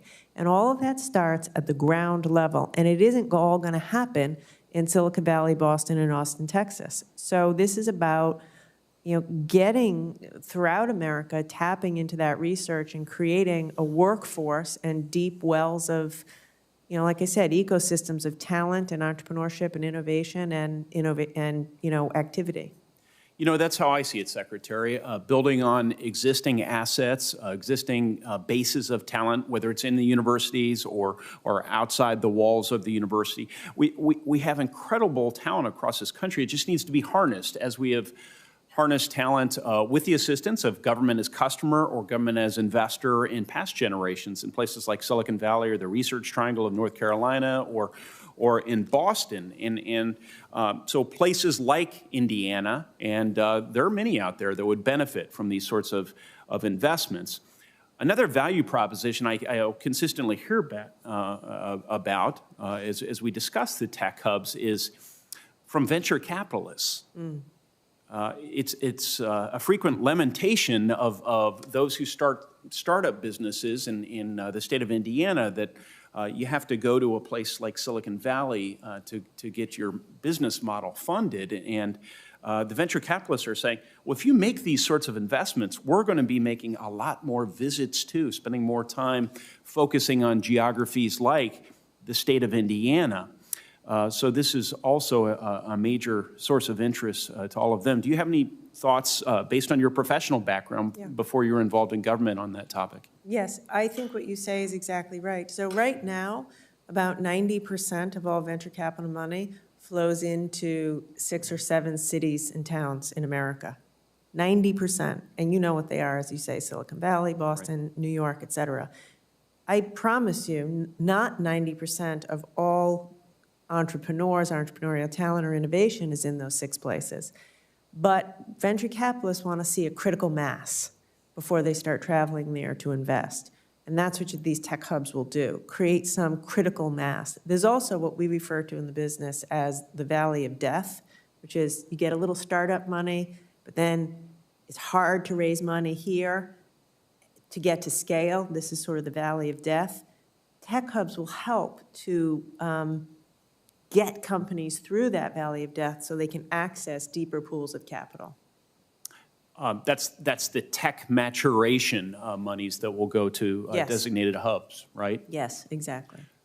Well, I see my time is coming to an end, but sometimes people try and figure out how to characterize this legislation. Is it innovation legislation? Is it a China competitiveness bill? Do you know there's a happy coincidence between the two? And if we can harness the talent, the energies, the entrepreneurial spirit, the broad, deep capital markets of the United States of America and become more innovative, there's no doubt in my mind that we're going to win the 21st century for American values. So they are really they're two sides of the same coin. And so thank you for speaking to that important feature of USICA. We'll do our work and hopefully get it done here in coming months. Thank you, Chairman. Yeah, thank you. And thank you. And thank you, Senator Young, for the legislation and your participation in it. And I would just say that Senator Young and I had a chance to jointly recently speak at a symposium here by Notre Dame. And I think the thing that we keep forgetting in this issue is that we do have distributed generation already in our institutions. And so this is so much about taking what's there and dusting off our R&D capabilities and making it faster and more invested, through the hubs and through the tech centers. So I do think, when we think about the response that we're now seeing from China and others, all of a sudden they're going to try to accelerate their innovation.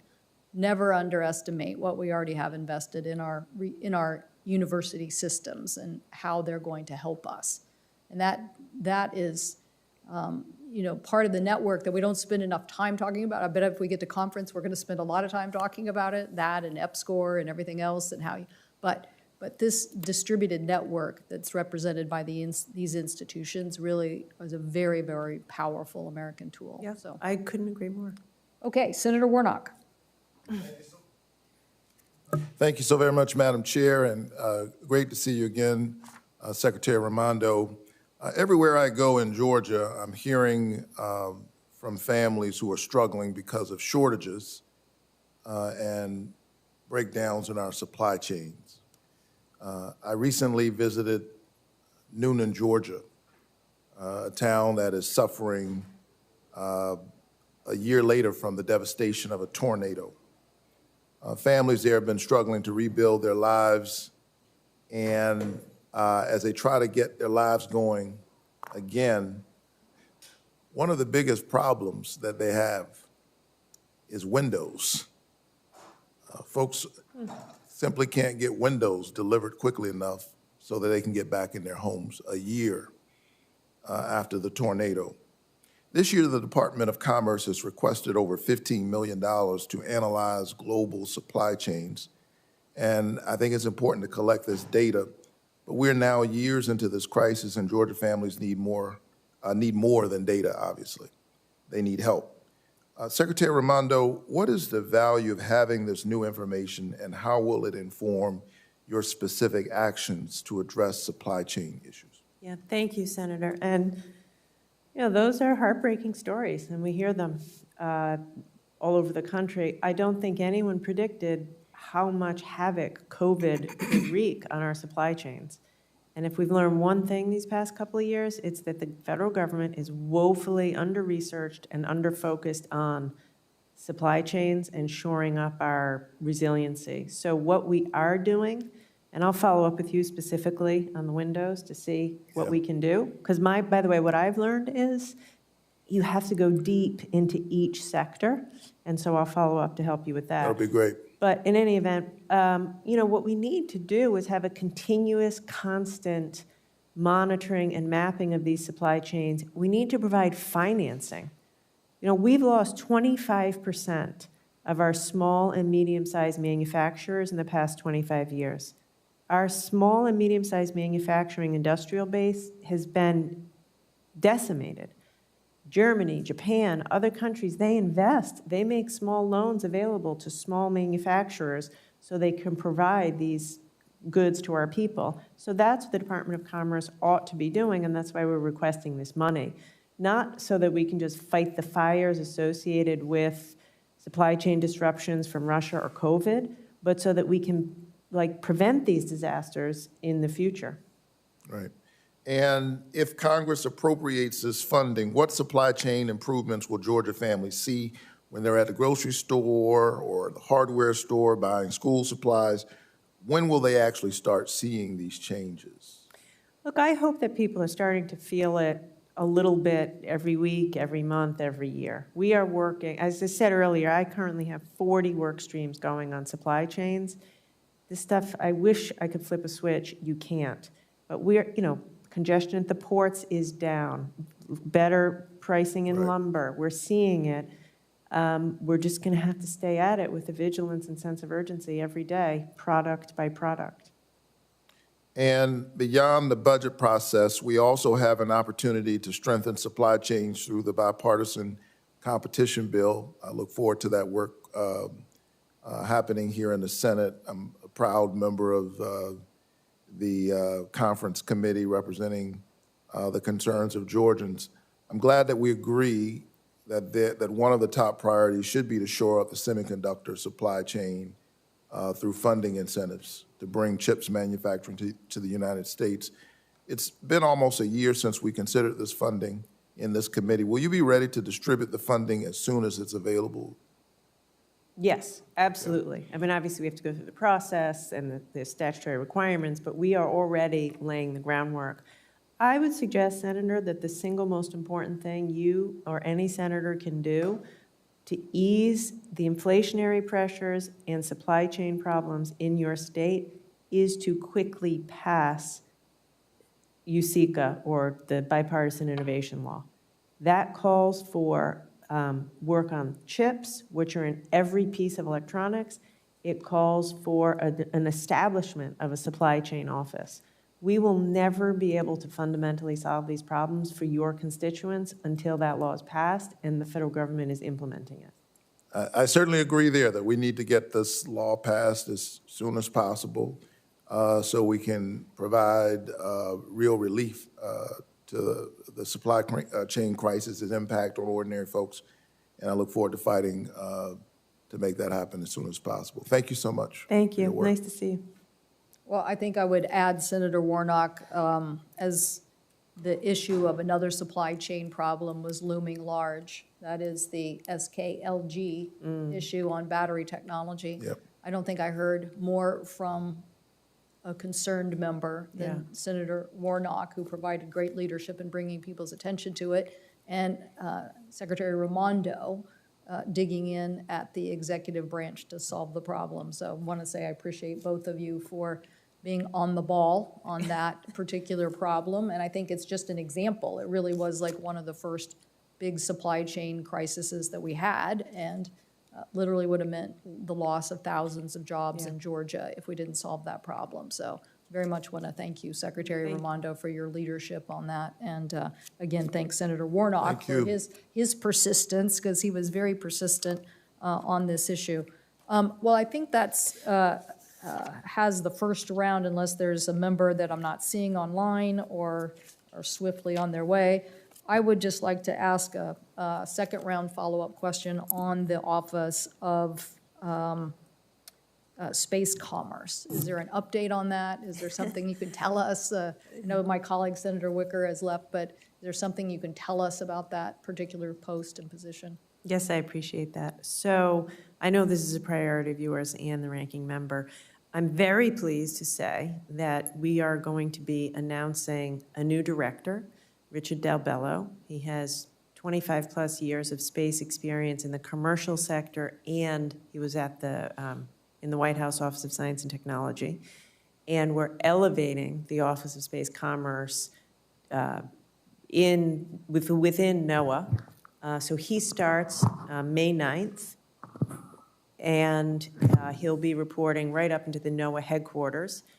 And we are, of course, in the budget requesting money primarily for the new cloud-based monitoring system, so we can do a much better job of monitoring space traffic. So I think that, like, at long last, we are, I don't know, organizing, prioritizing space commerce and putting leadership in that we need, and I'm very much asking Congress for support on the funding that the President requests. Well, thank you. That certainly is good news, and I think Senator Wicker will be pleased with that as well, and look forward to whatever we have to do to support that effort. I would just say, you know, with thousands of jobs already in the Pacific Northwest on this and a new frontier, I think lots of people are really trying to better understand this particular aspect of our commerce. And obviously, just like every other theme here we've been talking about is competition. And so for the United States to continue to look at this issue and move ahead, we think that that's critically important. Okay, well, I think that does it for this morning. Thank you, Madam Secretary, for being here and for your hard work on many subjects. And as you can see, the breadth and depth of commerce does bring everything from red snapper issues to salmon. Well, in the fishing area, yes, but supply chain on ships and all sorts of things. So we appreciate your in-depth knowledge and attention to all of those details. Really very, very important for our country, and we appreciate your leadership. The hearing will be open for 2 weeks, and anybody who wants to submit questions, please do so by Wednesday, May 11th at noon, and Secretary Raimondo will have 2 weeks to respond to those. With that, the hearing is adjourned. Thank you. Thank you so much.